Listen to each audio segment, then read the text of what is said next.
Oh, bonjour à toutes et à tous, amateurs de divertissement au scénario qui ne vole pas très haut, et bienvenue pour un tout petit guide d'après-séance dédié à un film Amazon Prime du nom de Gun Akimbo, avec en acteur Daniel Radcliffe qui incarne Miles, le personnage principal, celui qui vivra tous les événements les plus tragiques au monde du début jusqu'à la fin du film. Et vous avez certainement vu quelques images sur internet, même des mèmes de Daniel Radcliffe où on a pu le voir en caleçon avec un peignoir et surtout des armes à la main, puisque Gun Akimbo, donc un flingue dans chaque main. Et il faut savoir que le film est très particulier. C'est vraiment un divertissement popcorn des plus simplistes au monde où vous n'allez pas devoir réfléchir une seule seconde. On vous met de l'action à gogo. C'est un film qui fait très clairement penser à Hypertension avec Jason Statham, mais surtout aux jeux vidéo, parce qu'en fait c'est un jeu vidéo que vous allez voir, mais dans le monde réel, que ça soit au niveau de son esthétique, que ça soit au niveau de ses personnages, que ça soit au niveau de ses dialogues, tout fait penser à un jeu vidéo des plus simplistes. Le souci, c'est que dans un jeu vidéo, vous n'êtes pas que spectateur, vous êtes surtout acteur. Alors que là, malheureusement, vous allez simplement regarder une cinématique qui va durer 1h30, 2 heures à peu près. Et en soi, ça aurait pu être excellent, mais on sent que c'est pas parfait, on sent que par moments on se lasse un petit peu, que c'est un peu chiant, même s'il y a de l'action, il y a des fusillades tout le temps, mais il manque un petit quelque chose, même si le film est extrêmement coloré, et de ce côté-là, on a l'impression d'être dans Rage, d'ailleurs au niveau du look de certains personnages, comme le protagoniste malfaisant principal, le grand méchant, le boss final de ce jeu, qui est incarné par Nid DNI, Rictor, et on sent que dans son aspect, on a l'impression d'avoir un mec qui sort tout droit de Rage, même au niveau de l'ambiance visuelle, quand par exemple le personnage de Miles va utiliser ses armes, quand il va tirer, on va voir le compteur apparaître pendant un bref instant comme un HUD, qui fait penser au niveau des couleurs, encore une fois, à Rage. Je cite Rage comme jeu, mais il y en aurait plein d'autres qui feront totalement l'affaire. Au niveau de l'histoire, dites-vous que ça vole pas haut. Hein, très clairement, on va suivre un personnage totalement lambda qui va faire des choses qui vont le conduire dans une situation problématique, puisqu'en fait Miles est quelqu'un qui aime bien troll les trolls d'internet, sauf qu'un jour il va aller sur un site qui montre des duels en direct, et quand je dis des duels, c'est des gens qui s'entretuent pour le plaisir de tous.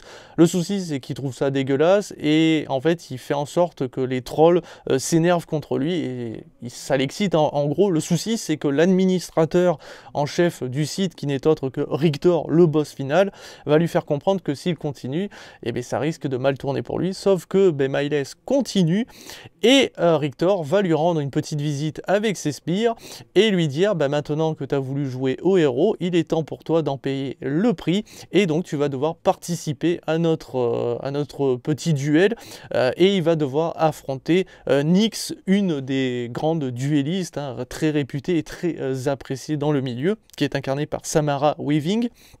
Et en gros, si Nyx gagne, tant mieux pour elle, sauf que pour Miles, il va devoir la tuer avant que celle-ci ne la tue, ce qui va donner une course-poursuite haletante, des fusillades à gogo, des morts par centaines, des morts parfois gore, mais pas non plus exceptionnellement violentes, dans le sens où on va pas montrer des têtes décapitées par centaines, des boyaux, ce genre de choses. Oui, il y a du sang, oui, il y a des balles qui traversent, mais en fait, c'est même plutôt très décevant de ce côté-là, c'est qu'il y a beaucoup de fusillades, et vous allez vous rendre compte que la fusillade avec Nyx, une des premières qu'on va voir où elle va essayer de récupérer de la drogue et des armes à feu, est extrêmement impressionnante au niveau de la réalisation.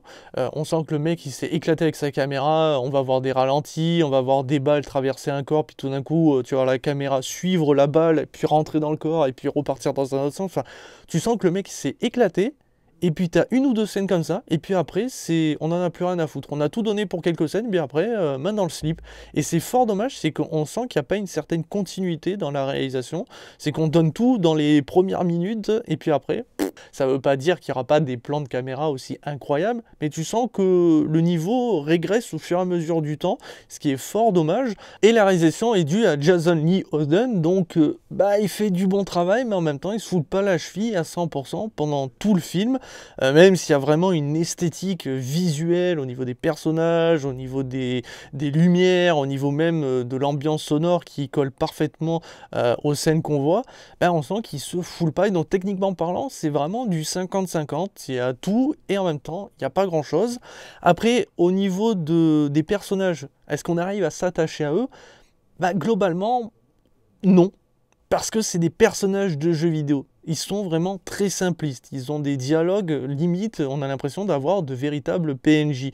D'ailleurs, il y a une scène où on va voir des policiers qui parlent justement à Miles, et tu as un des policiers qui se retourne vers Miles et qui enclenche une discussion, et tu as Miles qui fait « mais je m'en branle, j'en ai rien à foutre de ce que vous me racontez ». Et là, tu vois le mec continuer à parler comme si de rien n'était, comme si vous aviez enclenché un dialogue de PNJ dans un jeu vidéo des plus basiques.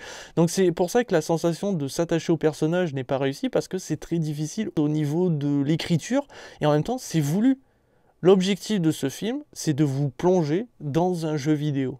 Vous prenez votre popcorn et vous vous régalez.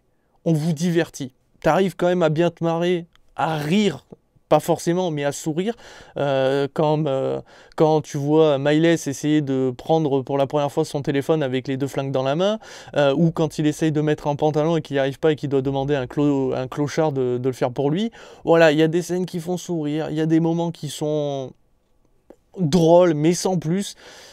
C'est un bon divertissement. En fait, c'est un peu comme Hypertension, c'est qu'il va pas marcher chez tout le monde, c'est un film extrêmement particulier, mais qui réutilise les codes du jeu vidéo pour les mettre entièrement dans un film. C'est pour ça que oui, si vous rentrez pas dans le délire du jeu vidéo, ça va peut-être pas fonctionner. Mais même en étant amateur d'un jeu vidéo, vous allez peut-être vous dire, manette en main, ça aurait été peut-être mieux, mais là, sincèrement, regarder une cinématique fonctionne pas forcément.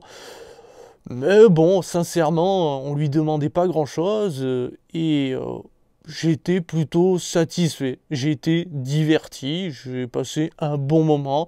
Le personnage de Nix est l'un des personnages les plus barrés que j'ai vu depuis pas mal de temps. Donc c'était plutôt cool, donc je lui donne une note de 3 étoiles sur 5.